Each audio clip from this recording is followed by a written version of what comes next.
Hello and good afternoon. My name is Kimberly Dornseef and I am currently attending Utah Valley University.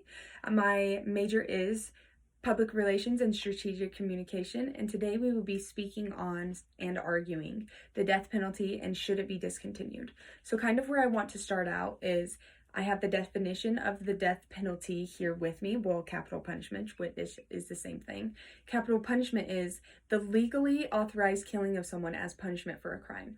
So basically, like it states, someone commits a very serious crime and then they are then put to death due to the consequences of them committing such a terrible crime. So what I want to start off as is, how is the death penalty improving the world, and why is it important to us? Like, why is it important to me and to you guys? The reason for this is because we don't want these people who are committing these heinous, terrible crimes to continue to walk society and go along with life with us. We crave that sense of safety. So I feel like this helps everyone, Americans, everyone all over the world. Rest assured that these people will not be joining society to continue these monstrous crimes that they have previously committed.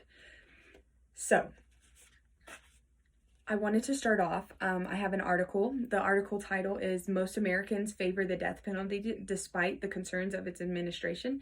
This is from 2021. It states, death penalty supporters, about 90%, say that it's justified under certain circumstances. So I kind of want to roll back to, the definition.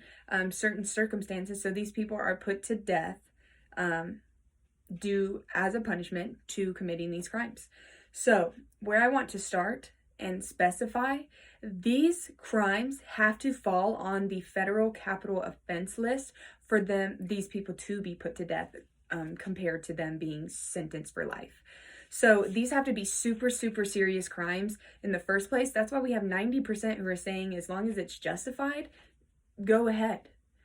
So we have this list of justifiable crimes that these people should now be put to death after committing such a terrible, terrible crime and affecting other people's families and causing sadness within.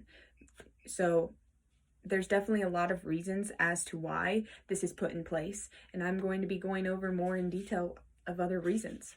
So a lot of people like to argue that the death penalty is cruel, like the punishments that we use to end this person's life are cruel. So I'm here to rest assured that that is not the case.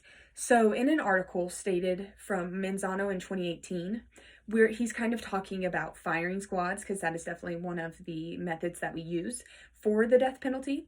Firing squad includes 5 men lining up, and they're all shooting high-powered rifles at the heart.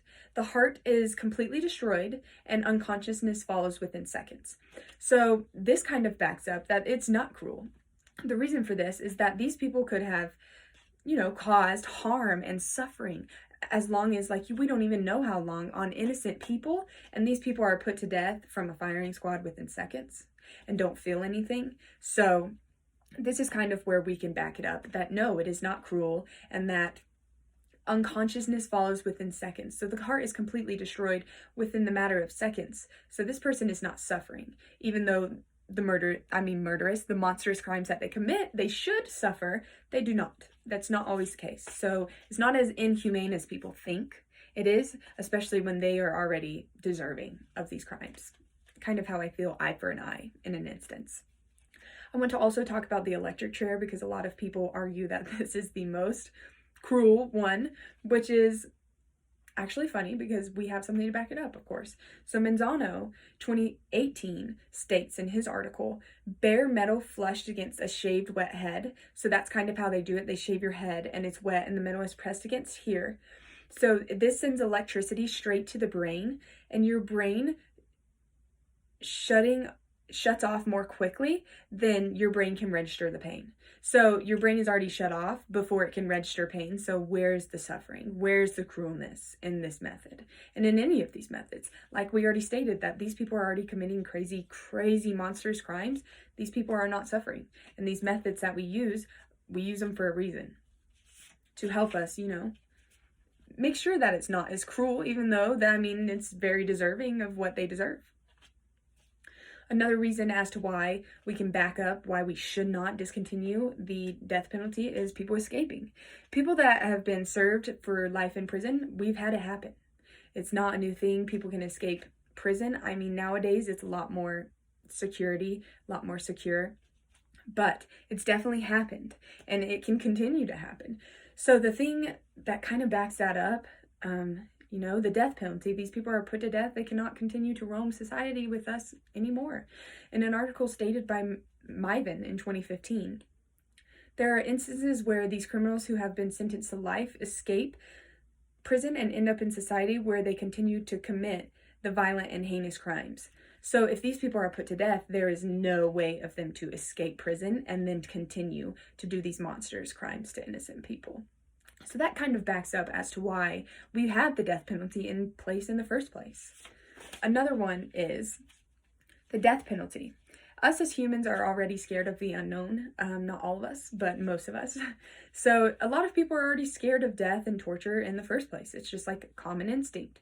So an article from Myvan 2015 states one of the most common justifications for the death penalty in the Western world is that it acts as deterrent of capital crimes, as fear of death and horror of the execution can prevent someone from committing serious crimes. So these serious crimes are the ones that fall on the federal offense list. So if they know we are strictly enforcing the death penalty and that there is no ifs, ands, and buts about it, these people will maybe, like they're normal people. I mean, some of them have thinking processes as well. They see that these people who are committing those type of crimes are being not tortured, like I said, because it's not cruel.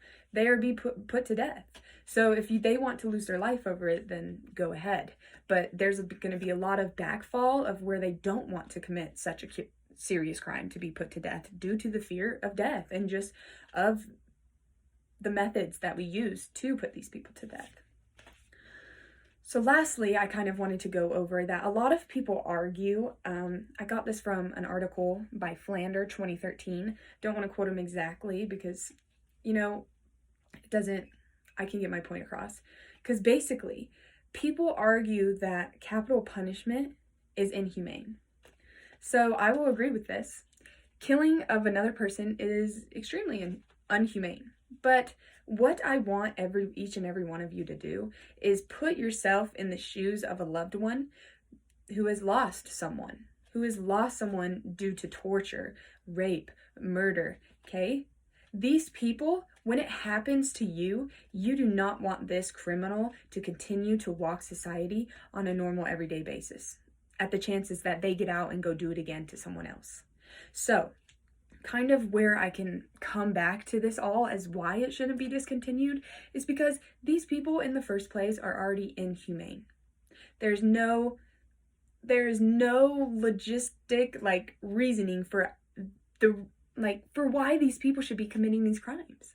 So it kind of, to come back from that, these people are monstrous people. So you have to actually put yourself in the shoes of the victim and the victim's family and actually feel and learn as to why we have this death penalty in place. Because, in the long run, it helps us as a society be rest assured that these people will not be coming back to continue to do these terrible crimes, and that it just helps us, it helps ensure safety. So that after all of these reasons, like I said, they cannot escape. They cannot continue to do these crimes to other people. It's not cruel what we're doing because these people are already doing terrible things, and these deaths are quick. It's just, like I said already, eye for an eye.